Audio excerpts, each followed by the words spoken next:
तो टाइट कपड़े उनके लिए होते हैं जिन्हें युद्ध करना है। लड़ाई में ढीले ढाले कपड़े सफल नहीं हैं। लेकिन जहाँ बुद्धि का काम है वहाँ पर टाइट कपड़े भी ठीक नहीं हैं, वहाँ ढीले ढाले कपड़े ठीक हैं। तो जहाँ पढ़ना है, अच्छा से समझना है, तो जितने कपड़े ढीले होंगे उतना ही, तो उसी तरह से जितना ढीले तरीके से तुम बैठे रहोगे उतना ही अच्छा से समझोगे। परंतु इतना भी ढीला नहीं बैठना है कि तुम लटक जाओ।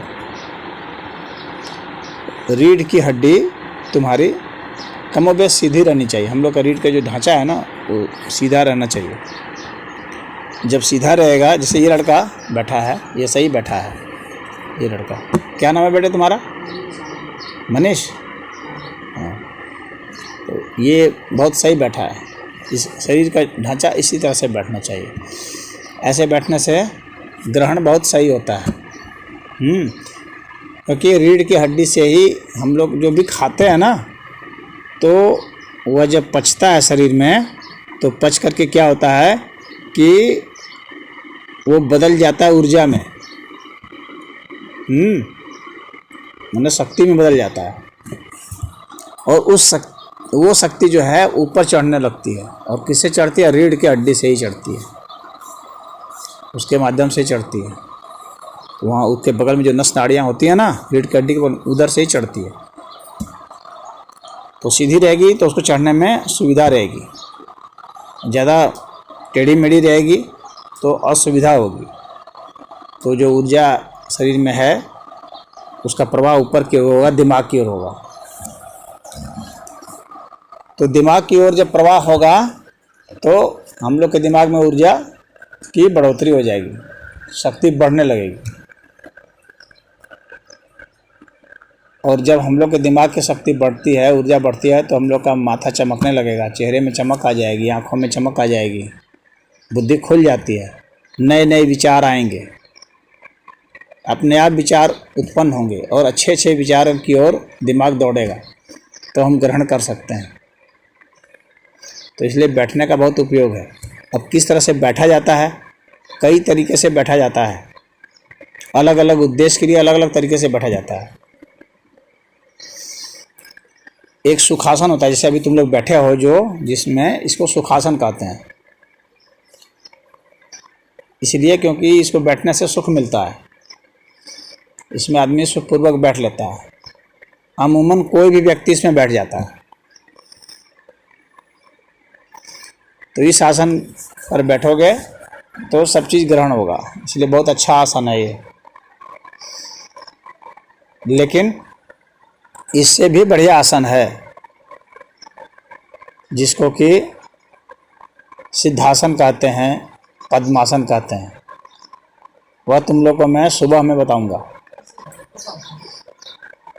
सिद्धासन सुबह बताऊंगा ना, कल सुबह तुम लोग को बताऊंगा। जैसे अभी तुम बैठे हो सुखासन, इसमें ये सुखपूर्वक बैठने के लिए सबसे अच्छा होता है। सिद्धासन का मतलब हो गया जिसमें सब कुछ सिद्ध किया जाता है, यानी जिसमें सारे कार्य हमारे सिद्ध होते हैं, उसको सिद्धासन कहते हैं। शिव जी की तस्वीर देखे हो? शिव जी की तस्वीर जो होती है उसमें वे सिद्धासन पर बैठे रहते हैं या पद्मासन पर बैठे रहते हैं, दो तस्वीर होती है। भगवान बुद्ध की तस्वीर देखे हो? पद्मासन पर बैठे रहते हैं। तो पद्मासन और सिद्धासन ये दो बहुत अच्छे आसन हैं, उन दोनों स्थितियों में बैठा जाता है। तो खैर ये तो हुई बैठने की बात तुम लोगों की। हाँ, तो ये बैठने की तुम लोग की बात हुई। अब इसके बाद है कि जब तुम लोग बैठ गए तो अब हुआ कि कैसे हम किसी चीज़ को सुनेंगे। सुनने का क्या तरीका होता है? जैसे देखो, कोई भी कहीं भी तुम जाओगे, कोई भी कुछ बोल रहा है तो पहले जैसे वो समझाना चाह रहा है वैसे समझो, ठीक है? उसके बाद जब तुमने ऐसा समझ लिया तो अब उसमें सोचो कि इसमें से कौन सी बात जो है वो सही नहीं है, ठीक है? पहले तो सुन लो, जैसा सुन लिया। अब इसके बाद सोचो कि इसमें कौन सी बात सही नहीं है।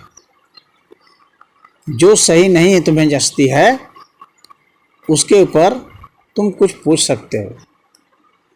कहीं भी जाओगे तो कुछ पूछना चाहिए।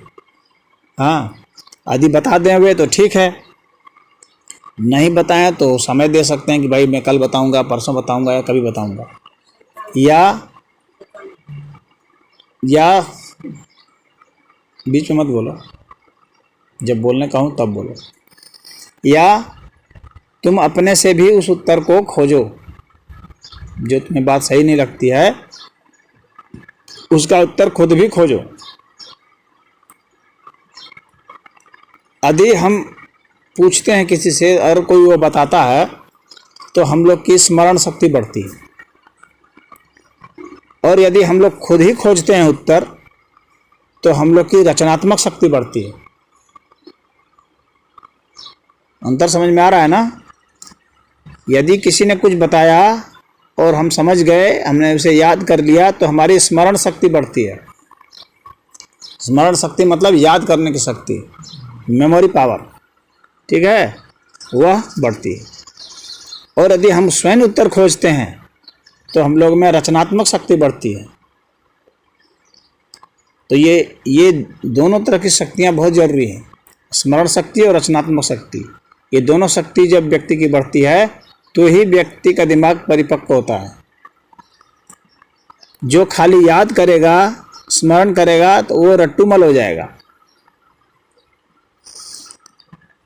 और जो याद ही नहीं रख पाएगा उसकी रचनात्मकता घट जाएगी।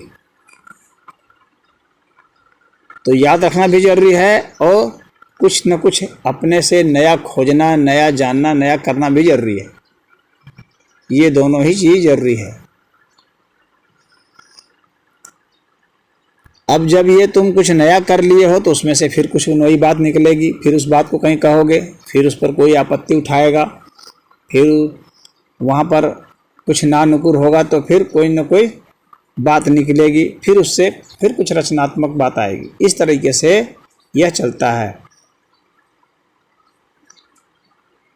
हम लोग इस तरह से विकास करते हैं, नई नई चीज़ सोचते हैं। आज का मनुष्य समाज इसी तरीके से पहुंचा है। तो सदैव कुछ न कुछ नया सीखना चाहिए, नया करना भी चाहिए। कुछ न कुछ नई बात सदैव याद करो, कहीं ना कहीं से सीखो, और कुछ न कुछ नया सोचो और नया करो। और कुछ न कुछ का मेरा मतलब है कि बढ़िया चीज़, बेहतर चीज़। बेहतर चीज़ किसको कहेंगे? बेहतर चीज़ वह है जिससे तुम्हारी ज़िंदगी बढ़ती है और औरों की ज़िंदगी बढ़ती है, जिससे तुम्हारा जीवन और औरों का जीवन बढ़ता है, बढ़िया होता है, प्रफुल्लित होता है, आनंदित होता है, सुख पाता है, शांति पाता है। तो वह बेहतर जीवन है, वही बेहतर सोच है, वही बेहतर करना है। और नई चीज़ में तो तुम बहुत उत्पात वाला भी काम कर सकते हो, तो वह बेहतर काम नहीं कहलाएगा, वो क्या दंड का काम कहलाएगा। जिससे कुछ लोग बच्चे करते हैं, शरारत करते हैं, बदमाशी करते हैं, तो वे अच्छा काम नहीं कर रहे होते, वे दंड के भागी हो जाते हैं। उनको दंड दिया जाता है, सजा दी जाती है। जब तुम बच्चे से बड़े हो जाओगे तो भी सजा होगी। अभी शुरू में जब बच्चे हो तब तो स्कूल के जो टीचर हैं वे सजा देते हैं, माँ बाप सजा देते हैं। जब तुम बड़े हो जाओगे तो पुलिस और कोर्ट सजा देगी। जब बड़े हो जाओगे तो पुलिस और कोर्ट सजा देगी। यहाँ से पुलिस पकड़ के तुमको ले जाएगी और वहाँ कोर्ट में हाजिर कर देगी, वहाँ मजिस्ट्रेट तुमको जेल भेज देगा। या और बड़ा बदमाशी करोगे तो फांसी भी लटका देगा। तो कहने का अर्थ यह है कि खुद भी जियो, दूसरे को भी जीने दो, और अच्छे से जियो और अच्छे से दूसरे को जिलाओ। इसको अच्छी सोच कहते हैं। अच्छे आदमी का यही ढंग है, शरीफ आदमी का यही ढंग होता है। सज्जन पुरुष ऐसे ही जीते हैं। और जो दुर्जन होते हैं, दुष्ट होते हैं, वे न खुद चैन से जीते हैं, न दूसरे को चैन से जीने देते हैं, शरारत करते हैं। तो ऐसे ऐसे जो हैं गंदी सोच वाले लोग होते हैं। तो तुम लोग को अच्छी सोच वाला बच्चा बनना है। स्कूल में इसीलिए लोगों को डाला जाता है कि अच्छी चीज़ सीखे। साधु संतों के यहाँ इसीलिए जाया जाता है कि बढ़िया चीज़ सीखें, बढ़िया चीज़ करें। ठीक है। अब इसके बाद जो है तुम लोग को ये बताऊं कि जब तुम लोग यहाँ से जाओगे नए स्थान में, तो तुम लोग को तो एक शेड्यूल होगा तुम लोग का कि कब पढ़ना है, कब सोना है, कब खाना खाना है, हाँ, कब अपना शौच क्रिया एवं से निवृत्त होना है, कब खेलना है, कब थोड़ा सा यहाँ इधर का भी आश्रम का भी कुछ कार्य करना है। यहाँ भी तो कुछ सेवा देनी पड़ेगी। जब आश्रम सेवा तुम लोग को दे रहा है तो तुम लोग को भी तो चाहिए कि कुछ आश्रम को सेवा दो, है कि नहीं। तो सब चीज़ का शेड्यूल बना हुआ है। तो तुम लोग भी यहाँ तुम लोग का जो भी शेड्यूल बना होगा तो उसके हिसाब से तुम लोग कार्य करने की कोशिश करना।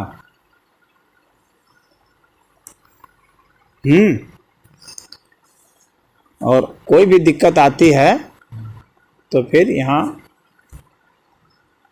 जो हैं उनसे बताना, अपनी जो मैडम है उनसे बताना, जो भी दिक्कत तुम्हें परेशानी होती है तो। ठीक है। जब पढ़ने बैठोगे तो ये देख रहे हो जिस तरह का ये है, इसी तरह का तुम लोग के पास वो होना चाहिए। एक एक के पास ऐसा टेबल है या नहीं? नहीं है ना? तो मांग करना। ठीक है। क्योंकि इस तरह के टेबल में पढ़ोगे तो तुम्हें बहुत सुविधा रहेगी लिखने में, पढ़ने में, देखने में। आँख से उसकी दूरी बनी रहेगी। लेट करके नहीं पढ़ना कभी।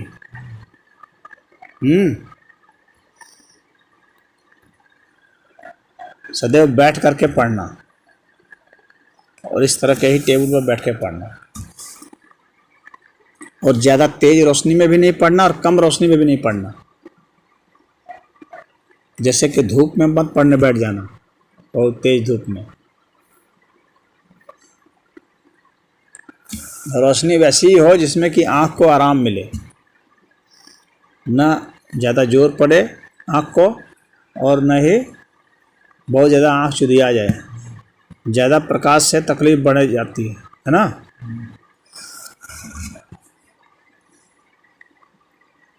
तो वैसे ही लाइट जला करके हम लोग पढ़ना। और एक बार में कोशिश करना अपनी तरफ से कि एक बार में 1 घंटा ज़रूर बैठ के पढ़ो। ज़्यादा तो चाहे तुम्हारा जितना मन कर जाए, जितनी देर तक तुमको रुचि आए उतनी देर पढ़ो, लेकिन एक औसत विद्यार्थी को चाहिए कि कम से कम 1 घंटा तक वो बैठ के पढ़े। न्यूनतम, अधिकतम तो तुम्हारी अपनी क्षमता पर है। तो 1 घंटा पूरा मन से अपना पढ़ो। 1 घंटा अगर पढ़ लिए, उसके बाद थोड़ा बहुत घूम लो, थोड़ा बहुत घूम लो, फिर लो। ठीक है। फिर उसके बाद उस विषय को बदल दो। जैसे मान लो कि तुमने हिंदी पढ़ी, तो अब अगली बार तुमने जो है चाहे तुम इंग्लिश पढ़ सकते हो, चाहे मैथमेटिक्स पढ़ सकते हो, कोई भी एक विषय। यानी हर 1-1 घंटे के बाद विषय तुम बदल दो, तो दिमाग को भी रेस्ट मिलता है। अलग अलग विषय पर पढ़ने से दिमाग भी अपने को तरोताज़ा महसूस करता है। और हम लोग का जो दिमाग है ना, इसमें कई तरह की कोशिकाएं हैं। हम लोग के दिमाग के भीतर भी अंग हैं छोटे छोटे, जो अलग अलग चीज़ से संबंधित हैं। यानी हिंदी पढ़ने वाला हिस्सा जो है ना, वो अलग है। भाषा को पढ़ने वाला हिस्सा अलग है, और गणित का हिस्सा अलग है, अर्थशास्त्र का हिस्सा अलग है, ज्योग्राफी का अलग है, हिस्ट्री का अलग है, चित्रकला का हिस्सा अलग है, संगीत का हिस्सा अलग है, हम लोग के मस्तिष्क में सबके हिस्से अलग अलग बने हुए हैं। हालांकि सब एक दूसरे से संबंधित हैं, लेकिन हैं वे अलग अलग। जैसे हम लोग की आँखें हैं तो ये देखने के लिए है। अब आँख से हम लोग सुनते तो नहीं हैं, हाँ, सुनने का काम तो कान से होता है ना। हालांकि कान भी हम ही लोग का हिस्सा है और आँख भी। तो उसी तरह से दिमाग में सब जगह अलग अलग है। तो जब तुम अलग अलग सब्जेक्ट पढ़ते हो, अलग अलग चीज़ों के विषय में जानते हो, तो दिमाग का अलग अलग हिस्सा सक्रिय होता है।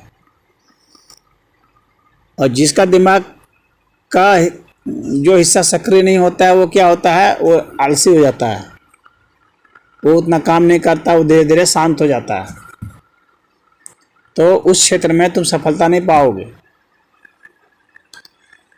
और अपने दिमाग के जितने हिस्से का तुम प्रयोग कर लोगे उतना ही सफल होगे, क्योंकि सभी हिस्से एक दूसरे को मदद करते हैं।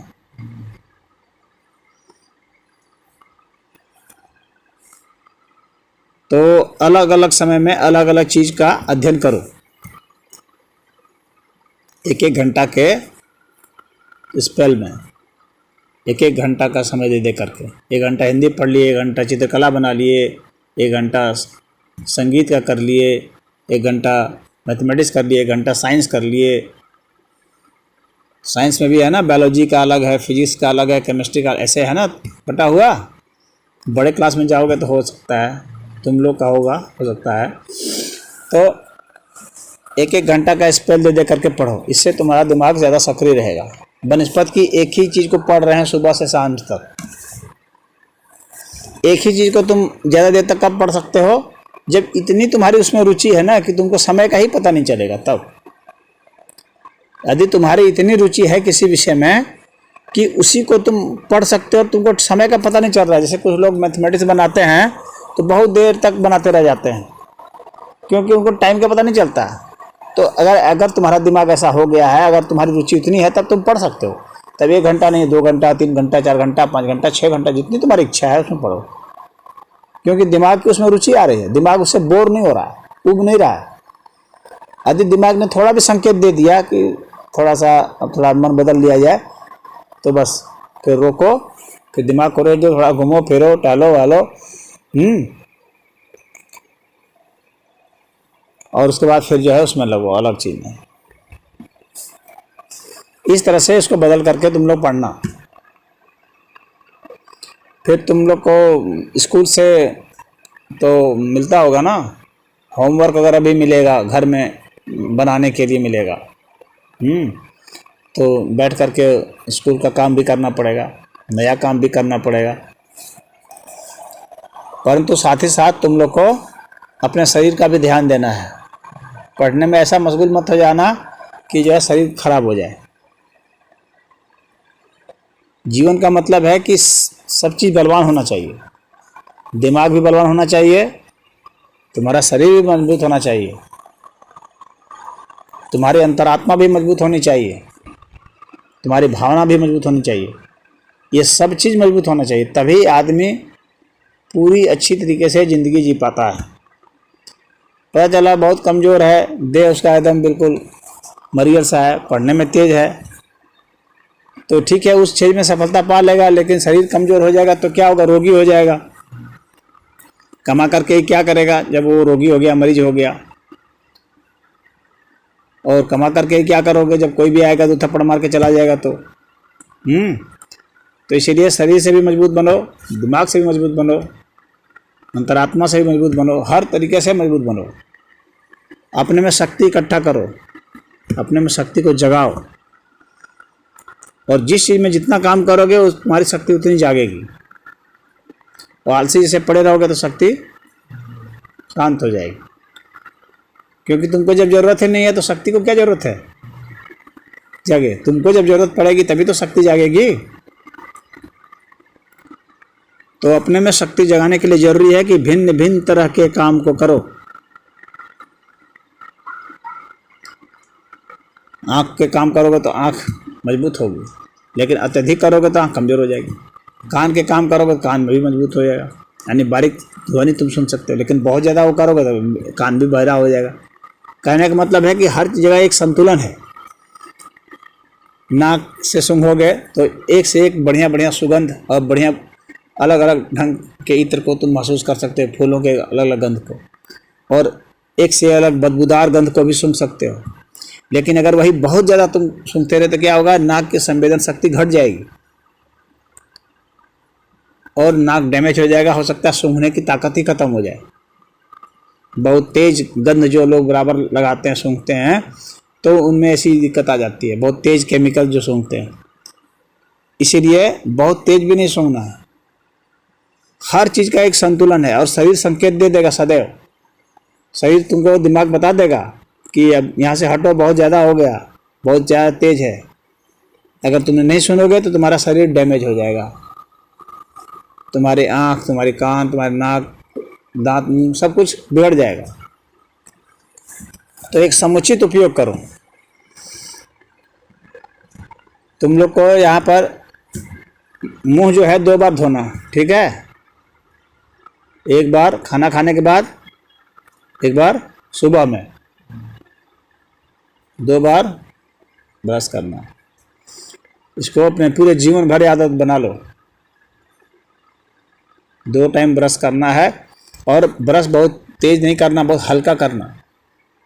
बहुत ज़्यादा जो करते हैं रगड़ रगड़ के दांत को छील देते हैं, बहुत हल्का सा करना है। और अच्छा यही रहेगा कि एक समय दातुन करो और एक समय ब्रश करो, वो सबसे अच्छा कॉम्बिनेशन है। एक समय दातुन करो और एक समय ब्रश करो, और बहुत हल्के हाथ से ब्रश करो, ज़्यादा जोर नहीं लगाओ और ज़्यादा देर तक नहीं करो। तो इस काम को तुम लोग करना।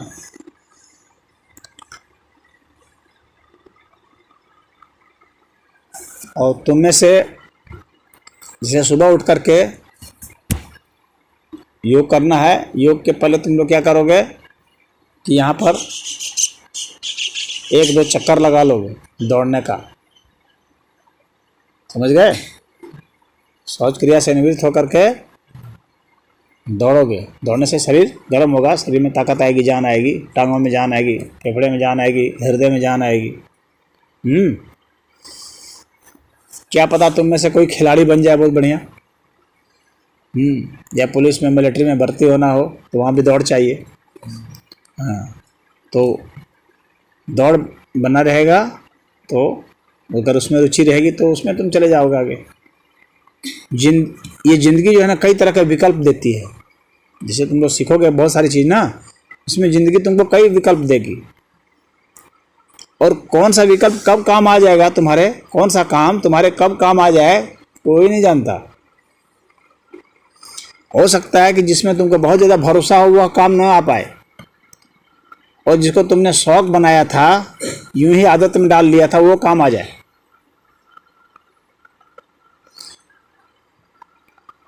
इसीलिए जैसे मान लो कि तुमको एक चित्र बनाने का शौक़ है, पता चला कि तुमने जो डिग्री लिया, इधर से बीएससी एमएससी किया या बीकॉम वगैरह किया है, जो भी किया है, वो काम नहीं आए और वही तुम्हारा चित्रकला काम आ जाए। अगर तुम्हें गाने का शौक़ है, क्या पता तुम्हें संगीत काम आ जाए, वही तुम्हारे कैरियर बन जाए, यानी उसी से तुम पैसा कमाने लगो। तो ज़िंदगी तुम्हें कब कैसा अवसर दे देगी कुछ कहा नहीं जा सकता। इसीलिए हर समय अपने को हर क्षेत्र में तैयार रखना चाहिए, और जैसा अवसर मिलता है, पहला चांस जहाँ मिलता है तुमको, जैसे पहला चांस को पकड़ लो। उसके बाद फिर चांस तुम्हें कभी किसी न किसी क्षेत्र में मिलेगा, फिर उसमें चले जाओ, फिर दूसरा तीसरा मिलेगा, चलते चले जाओ, रुको नहीं। कुछ लोग रुके रहते हैं कि मैं यह नहीं वह करूँगा, ऐसा सोचते हैं, और जो आई हुई चीज़ है उसको छोड़ देते हैं। बाद में उसी आई हुई चीज़ के लिए पछताने लगते हैं कि मैं कर लिया होता, वो ठीक रहा होता। तो इसलिए तुम्हें जो भी अच्छा अवसर मिलेगा, बढ़िया अवसर, उसमें तुम प्रवेश कर जाना, फिर वहाँ से और बढ़िया के लिए प्रयास करना, फिर वहाँ से और बढ़िया के लिए प्रयास करना। इस तरीके से आगे बढ़ा जाता है। तो सुबह उठ करके तुम लोग अपना नहा धो करके, शौच क्रिया से निवृत्त होकर के दौड़ लगाओगे, फिर आओगे योग के लिए। 1 घंटा योग करना और उसके बाद फिर अपना चले जाना और अध्ययन करना। हल्का फुल्का नाश्ता करके। बात समझ गए? और एक चीज़ और बता दूं, तुम लोगों को स्कूल में पता नहीं बताया जाएगा या नहीं बताया जाएगा,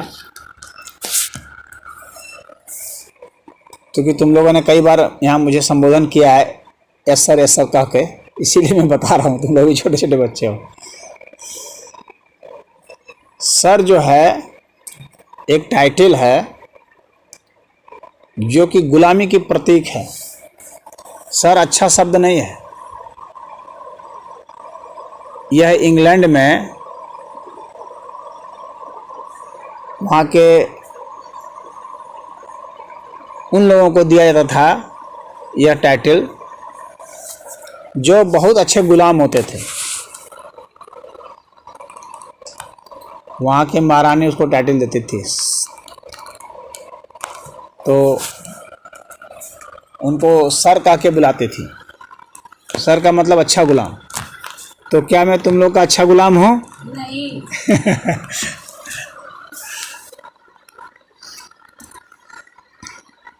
तो इसलिए मुझे सर से संबोधित नहीं करना, क्योंकि मैं गुलाम नहीं बनना चाहता, और अच्छा गुलाम तो बिल्कुल भी नहीं। ठीक है ना? तुम लोग बनाना चाहते होगे किसी को। गुलाम बनना और गुलाम बनाना दोनों ही गलत है। किसी को दास बना लेना और किसी का दास बन जाना, ये दोनों ही गलत है। और ये हम लोग के देश में अंग्रेज़ों का राज रहा। तुम लोग पढ़ोगे इतिहास तो उसमें पढ़ोगे अंग्रेज़ों का राज रहा कुछ समय तक। तो उन अंग्रेज़ों ने यहाँ के लोगों को नौकरी पर रखा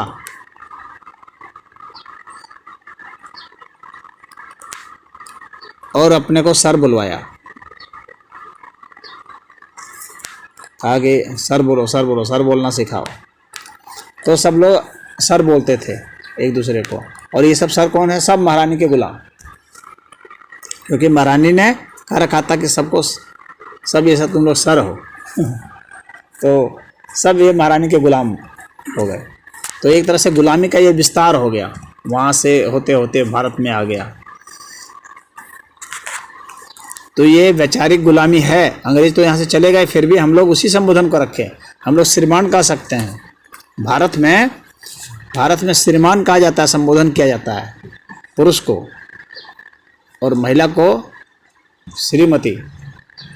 हाँ, या अगर वो अविवाहित है यानी शादीशुदा नहीं है तो सुश्री कहते हैं। श्रीमान का अर्थ क्या होता है? श्रीमान का अर्थ होता है वैभववान, श्रीवान। श्री मतलब होता है वैभव, जिसके पास धन हो, बुद्धि हो, विद्वता हो, ज्ञान हो। तो ऐसे लोगों को श्रीमान कहा जाता है। जो भगवान के पुजारी हों उनको भी कहा जाता है। तो ये श्री में बहुत कुछ होता है, तो यहाँ पर इसीलिए श्रीमान कहा जाता है। श्रीमान का अर्थ हो गया कि वो भगवान का भक्त भी है, उसके पास धन भी है, उसके पास बल भी है, उसके पास विद्या भी है। ये सब चीज़ जिसके पास है, अच्छे अच्छे गुण जिसके पास हैं, उनको श्रीमान कहा जाता है। बात समझ में आ गई? तो सर और श्रीमान में अंतर समझ में आ गया ना तुम लोगों को? तो अब सर मत बोलना, श्रीमान बोल सकते हो। उसे मुझे स्वामी जी बोल सकते हो, गुरु जी बोल सकते हो, महात्मा जी बोल सकते हो। ठीक है? यहाँ जो लोग बोलते हैं आश्रम में। और चूँकि तुम लोग का आज पहला दिन है, इसलिए मैं, छोटे छोटे बच्चे हो इसलिए मैं तुम लोगों को कुछ थोड़ा बहुत संकेत दे रहा हूँ कि आश्रम में कैसे रहते हैं।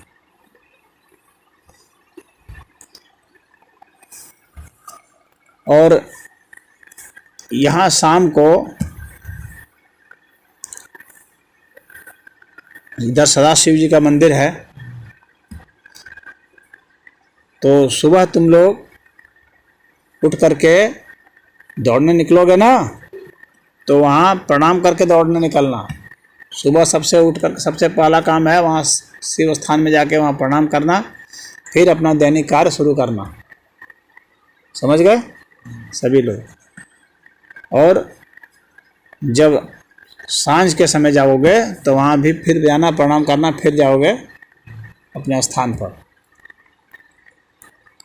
ठीक है? और तुम लोग को बाकी चीज़ में योग का जब होगा सेशन, उसमें तुम लोग को बताऊंगा अन्य चीज़ों को। आज इतना ही रहने दो, आज का समय। ठीक है? ओम हरि।